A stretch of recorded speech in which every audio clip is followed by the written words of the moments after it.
সদনৰ শূন্যকালীন ঘণ্টাত সোণতলী বহৰী সংযোগী ব্ৰহ্মপুত্ৰৰ ওপৰত পকী দলঙৰ দাবী চমৰীয়া সমষ্টিৰ বিধায়ক ৰকিবউদ্দিন আহমেদৰ। এই দলংখন হ'লে ব্ৰহ্মপুত্ৰৰ দক্ষিণ পাৰে অৱস্থিত কামৰূপ জিলাৰ ৩টা বিধানসভা সমষ্টি গোৱালপাৰা দুধনৈ পূব গোৱালপাৰা আদিৰ লগতে উত্তৰ পাৰে অৱস্থিত বৰপেটা আৰু বঙাইগাঁও জিলাৰ বৃহৎ অঞ্চলৰ লোকসকল উপকৃত হ'ব বুলি দাবী বিধায়কগৰাকীৰ।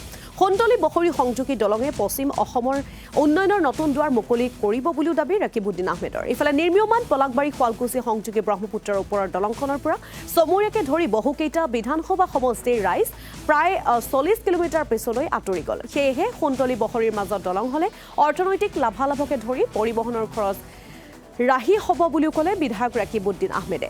ৰকিবউদ্দিন আহমেদৰ প্ৰশ্নৰ উত্তৰত মন্ত্ৰী পীযুষ হাজৰিকাই সদনত জনালে তেনে এখন দলং নিৰ্মাণৰ বাবে বৰ্তমান সক্ষম নহয় ৰাজ্য চৰকাৰ, কাৰণ প্ৰায় 12ৰ পৰা 3 কিলোমিটাৰৰ দলংখন এখন নিৰ্মাণৰ ব্যয় ৰাজ্য চৰকাৰখনে অকলে ব্যয় কৰাটো সম্ভৱ নহয়। অৱশ্যে ভৱিষ্যতে এই সন্দৰ্ভত চিন্তা চৰ্চা কৰা বুলি জনালে পীযুষ হাজৰিকাই।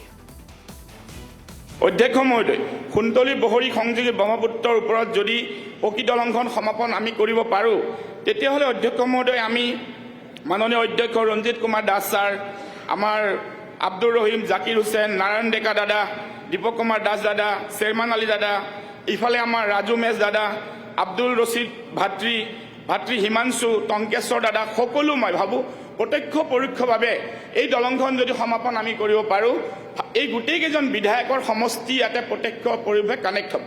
মাননীয় অধ্যক্ষ মহোদয়, বৰপেটা জিলাৰ এক বৃহৎ অংশ আৰু দক্ষিণ কামৰূপৰ এইটো বেক ছাইডৰ অংশ, অৰ্থাৎ চমৰীয়াৰ বেক ছাইডখিনি আমাৰ এই নগৰবেৰাৰ পৰা আৰম্ভ কৰি সোণতলী বৃহত্তৰ অংশ, গোৱালপাৰা জিলাৰ এক বৃহত্তৰ অংশ, বকু ছয়গাঁৱৰ এক বৃহত্তৰ অংশ।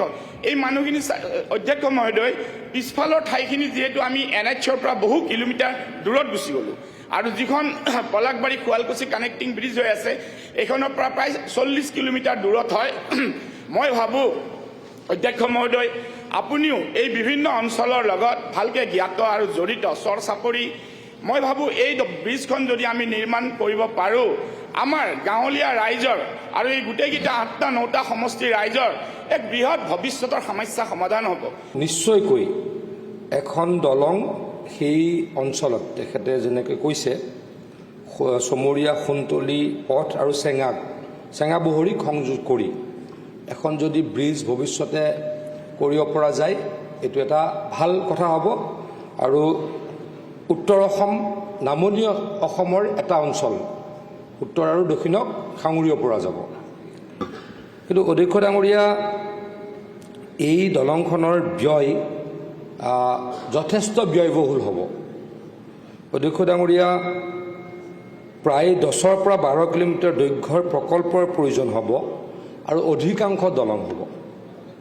অধ্যক্ষ ডাঙৰীয়া, সন্মানীয় সদস্যগৰাকীয়ে শুৱালকুছি পলাকবাৰী দলঙৰ কথা কৈছে, তাত অধ্যক্ষ ডাঙৰীয়া ডিষ্টেঞ্চটো কম, কিন্তু মই ভাবোঁ যে আমাৰ যিখন প্ৰস্তাৱিত বা সন্মানীয় সদস্য ৰকিবউদ্দিন আহমেদ ডাঙৰীয়াই যি প্ৰশ্নৰ অৱতাৰণা কৰিছে, অতি কমেও 7-8 কিলোমিটাৰ হ'ব। অধ্যক্ষ ডাঙৰীয়া, 7-8 কিলোমিটাৰ দলং এখন যথেষ্ট ব্যয়বহুল হয়। কেন্দ্ৰীয় চৰকাৰৰ সাহায্য বা যদি EAP এক্সটাৰ্নেল এডেড প্ৰজেক্ট আমি নাপাওঁ, তেতিয়াহ'লে এনেকুৱা এখন দলং অসম চৰকাৰৰ কাৰণে এই মুহূৰ্তত কৰিবলৈ অলপ কষ্টকৰ।